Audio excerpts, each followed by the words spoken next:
সিলেটে জীবনের ঝুঁকি থাকার পরও টিলার পাদদেশে বসবাস থামানো যাচ্ছে না। মেঘালয়ের পাহাড় ঘেঁষে থাকা এই জনপদে বাড়ছে বৃষ্টিপাতের মাত্রা।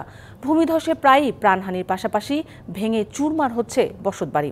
এমন বাস্তবতায় কর্তৃপক্ষ কঠোর পদক্ষেপের কথা বললেও তা কতটা কার্যকর এ নিয়ে প্রশ্ন তুলেছেন নাগরিক প্রতিনিধি ও পরিবেশ কর্মীরা।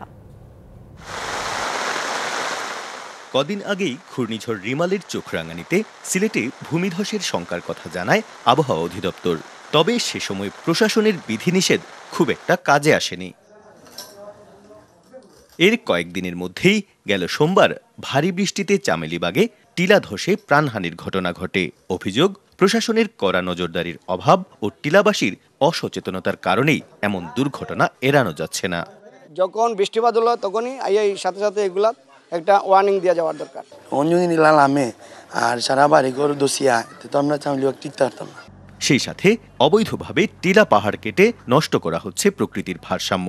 যদিও বিভিন্ন পরিবেশবাদী সংগঠন ও আইনবিদরা অনেক আগে থেকেই এমন বিধ্বংসী কর্মকাণ্ডের প্রতিবাদ করে আসছেন।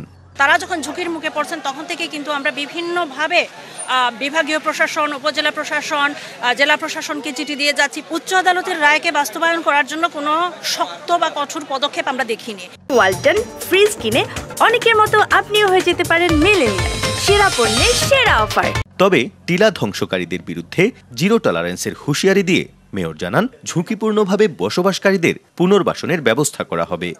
যত লোক এরকম অবস্থা আছে আমরা তাদেরকে গড় বানিয়ে দিব। আমি জানি গরিব মানুষ, হয়তো তারা এখানে একটি জায়গা করেছেন, তো তাদেরকে আমরা পুনর্বাসনের ব্যবস্থা করছি। আমরা দরকার হলে খাস জমির মধ্যে আমরা গড় বানিয়ে দিব। প্রাকৃতিক দুর্যোগ মোকাবিলায় বিশেষ তহবিল গঠনের কথা জানান সংসদ সদস্য ডক্টর AK আব্দুল মোমেন।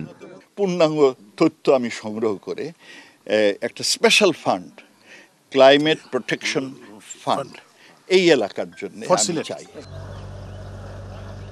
চামেলিবাগের এই টিলাটি এখন ধ্বংসস্তূপে পরিণত হয়েছে।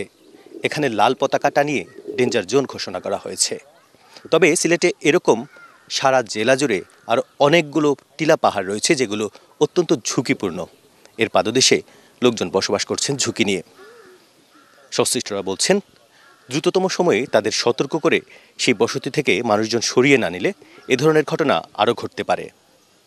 প্রত্যুষ তালুকদার, DBC নিউজ, সিলেট।